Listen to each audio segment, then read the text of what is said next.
Welcome to this explainer. Look, today we're going to do something fun. We are completely stripping away all the marketing fluff, all those vague promises you see in ads, and we're diving straight into the exact mechanics of how a VPN actually routes your data, and more importantly, exactly how it gets detected.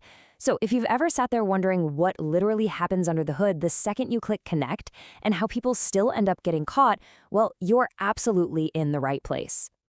Here is a secret that most people really don't realize. When you fire up a VPN, your data actually passes through 7 distinct stages. And get this, your VPN traffic is completely, totally invisible in 6 of those places. But it is entirely exposed in exactly 1. Today, we're going to pinpoint exactly which one that is, and we'll walk through the specific tricks that ISPs, firewalls, and streaming services are using to catch it.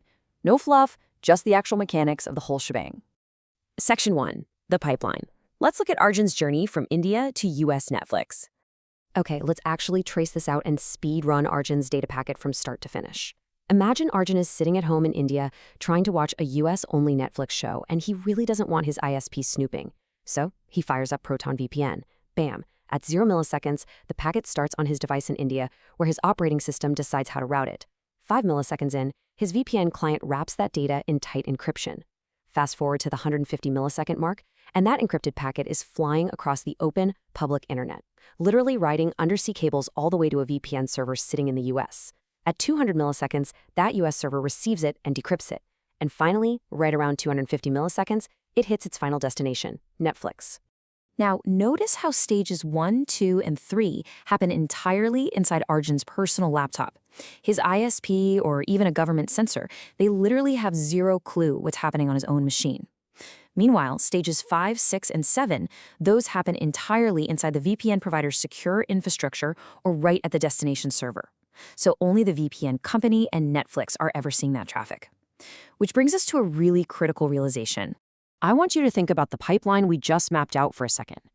If stages 1 through 3 are completely locked down inside your phone or laptop, and stages 5 through 7 are locked down inside a highly secure server room, which stage can the outside world actually see? Yep, you guessed it, it's stage 4, that journey across the public internet from India to the US. This is the single, glaring, exposed point where Arjun's ISP can observe his connection. Honestly, it's the only place where a firewall, a censorship system, or streaming platform can realistically monitor the traffic flowing out of your house. It is the one link in the chain that is genuinely public, and it's exactly where your own ISP is probably watching you right now. Section 2. How ISPs catch you. 4 detection techniques at stage 4. Because stage 4 is that one visible layer, it is exactly how they catch you. Let's break down the 4 specific techniques they use right here, starting with the easiest one, IP reputation. Honestly, this one is almost ironically simple. Normal folks like you and me, we browse from residential IP addresses given to us by home internet companies.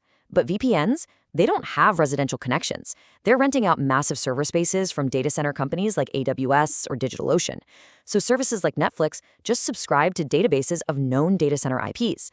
When you connect, Netflix doesn't even bother doing high-tech spy work. They just look at the IP and say, wait, normal people don't browse from a giant data center. Blocked. It's incredibly simple, but man, is it effective. Technique number 2 gets a bit more technical. We're talking port and protocol fingerprinting, which relies on deep packet inspection, or DPI for short. See, certain VPN protocols default to specific network ports. WireGuard usually uses UDP port 51820, OpenVPN uses 1194. But hey, even if you get smart and change the port, these DPI systems are looking for the unique shape of a VPN handshake. They're analyzing packet sizes, timing patterns, the header structures. They don't even need to decrypt a single byte of your actual content. The mere fingerprint of the protocol completely gives you away.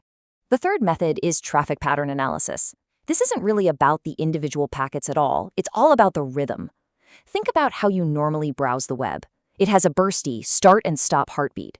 You look up a site, download some images all at once, and then quiet while you actually read the page. A VPN tunnel, on the other hand, it's like this flat, unnervingly steady hum of encrypted UDP traffic. It's got consistent packet sizes, unusual keep-alive intervals. To an ISP monitoring the network, that steady hum sticks out like a sore thumb, just because it is way too smooth compared to normal human browsing. And the fourth method is, well, it's kind of sneaky in its simplicity, DNS behavior analysis. Normally, every single time you type in a website, your device basically asks your ISP's DNS server for the address. But the second you turn on a VPN, all those queries are suddenly rerouted securely into your encrypted tunnel. So your ISP doesn't have to break your encryption to know you're using a VPN. They just notice the sudden, totally suspicious absence of your normal DNS requests. One second they see your requests, and the next, complete silence. And in this game, total silence is literally the loudest alarm you can set off. Section 3. The decryption vulnerability. What happens at stage 5? We just covered the public dangers of stage 4. But what actually happens when we hit stage 5? We're shifting away from the open internet now to the exact moment Arjun's encrypted packet finally arrives at the Proton VPN server in the US. Right here. The server receives the packet, verifies Arjun's session, and decrypts it. This right here is a massive moment of trust. Because for one tiny fraction of a millisecond, the VPN server sees, in plain text, this request is going to Netflix. This is the single point in the entire journey where the traffic is decrypted but hasn't actually reached its destination yet, meaning the VPN provider has total visibility. They briefly see both your real IP address and where you're trying to go. Because that is such a huge vulnerability, let's look at how the top independently audited providers handle their internal routing to protect you at this stage. ExpressVPN uses their custom lightweight protocol. It runs on a standard model, meaning the server does briefly see that decrypted traffic, and they rely entirely on their strict no-logs policy to keep you safe. NordVPN, on the other hand, uses NordLinks, which adds a dynamic local IP for every single session. That makes it way harder to internally link a specific user's identity to the traffic. And then you have Proton VPN offering Secure Core. This is a multi-hop strategy where your traffic literally bounces through multiple Proton-owned servers before it ever exits. So no single server ever sees both your real IP address and your final destination. Pretty clever, right? Section 4. The obfuscation arms race. Detection versus disguise. This brings us to an incredible ongoing battle happening right this second on the public internet. Because VPN providers know exactly how ISPs are trying to catch them at stage 4, they've spent years engineering some brilliant countermeasures. It's genuinely a cat and mouse game. As the detection systems get better at fingerprinting the shape of VPN traffic, the VPN providers just get better at disguising that shape. To fight those DPI fingerprints and traffic patterns we talked about, they use heavy obfuscation. NordVPN rolls out specialized obfuscated servers. Proton VPN uses their custom stealth protocol.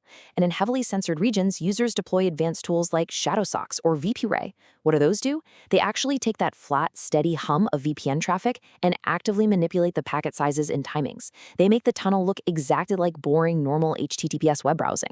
And every single time, the battle is happening right there at stage 4. So, I'm going to leave you with this final thought.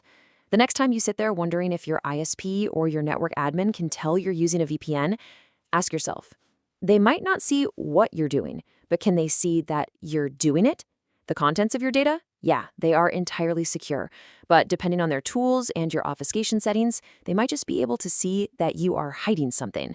6 invisible stages, 1 visible one, and literally an entire global industry built around defending it. Thank you so much for joining me on this explainer, and keep exploring the mechanics of our digital world. Catch you next time.